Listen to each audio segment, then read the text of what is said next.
বন্ধ হয়ে গেছে এটা। আমরা যে হিসাবটা, এই যে আমাদের সামনের শীটটা, এই শীটটার মধ্যে থেকে আমরা এখন পাস ফেলের সূত্র এন্টার করব।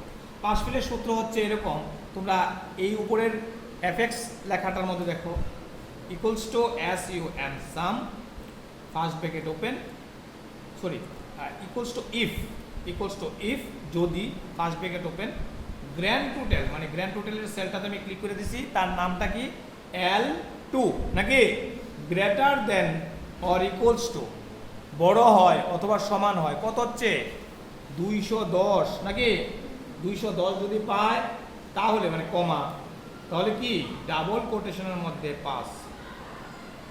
বুঝাইতে পারছি এই ব্যাপারটা?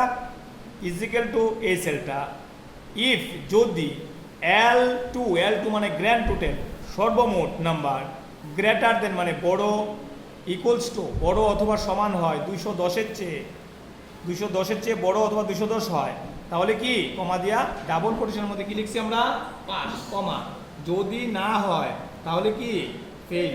সবাই বুঝছুনি ব্যাপারটা? ফেলের quotation close, first bracket close. সূত্রটা বোঝা গেছে নি সবাই? হ্যাঁ, সূত্র সবাই দেখতে পারতাছি নি? Equal to if first bracket open আমাদের টোটাল নাম্বারের cell greater than or equals to 210 মানে 210 কমা ডাবল কোটেশনের মধ্যে পাস, কমা ডাবল কোটেশনের মধ্যে ফেল। এন্টার দেওয়ার সঙ্গে সঙ্গে সেটা পাস এখানে ডিনোটেড হয়ে গেছে, মানে ডিসপ্লে হয়ে গেছে। এখানে তো সবগুলা পাস করছে। এখন কোনো একটা ব্যক্তির নাম্বার আমি কমাইয়া দিতাছি,